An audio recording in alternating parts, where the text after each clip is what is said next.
ఎత్తుకొని వెళ్తున్నాడు. తీసుకెళ్లి ఓ చెరువులో తోసేసి అక్కడ పడేసి చంపేసి అక్కడి నుంచి పరారైపోయాడు.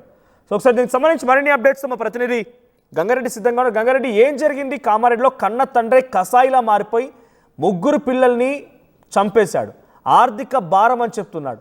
సో కుటుంబ విభేదాలు ఉన్నాయా? ఏం జరిగింది? ఎటువంటి ఇబ్బందులున్నా కూడా ఆ పిల్లల్ని అంతలా డైరెక్ట్గా తండ్రే హతమార్చడం ఎలా చూడాలి? కుటుంబం ఏం చెప్తోంది? మనోజ్, కామారెడ్డి పట్టణంలో ఆర్బి నగర్ కాలనీ నివాసం ఉంటున్న ఏదైతే ఇస్మాయిల్ అదే వారి పిల్లలతో సహా కుటుంబ సభ్యులతో నివాసం ఉంటున్నాడో అక్కడ ఆర్థిక భారం మోయలేకనే ముగ్గురు ఆడపిల్లలను ఈ చెరువులో ఏదైతే మన కామారెడ్డి పట్టణంలోని ఈ పెద్ద చెరువు ఇక్కడ మనం చూడొచ్చు.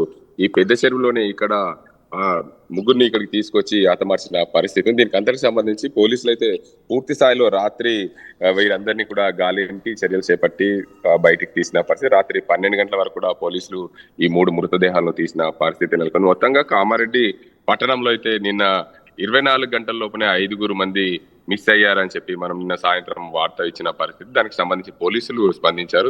స్పందించిన నేపథ్యంలో వీరందరూ కూడా ఎటు మిస్ అయ్యారనే కోణంలో కూడా పోలీసులు పూర్తి స్థాయిలో గాలింపు చర్యలు చేపట్టారు. 3 బృందాలుగా విభజించారు. అందులో సీసీ ఫుటేజ్లన్నీ కూడా పరిశీలించిన తర్వాత తండ్రే తన పిల్లలను ఆటోలో ఎక్కించుకొని గ్రామ చివరి వరకు కూడా తీసుకొచ్చి చంపేసినట్లు సీసీ ఫుటేజ్ లో నిర్ధారణ. దీనికి అంతకు సంబంధించి అర్ధరాత్రి వరకు హయత్ మరియం ఇద్దరు మృతదేహాలు కూడా లభ్యమై తర్వాత 2 గంటల రాత్రి వరకు శ్రీపద్ మృతదేహం కూడా లభించింది. దీనికి అంతకు సంబంధించి ఈ మృతదేహాలను పూర్తిగా అయితే పోలీసులు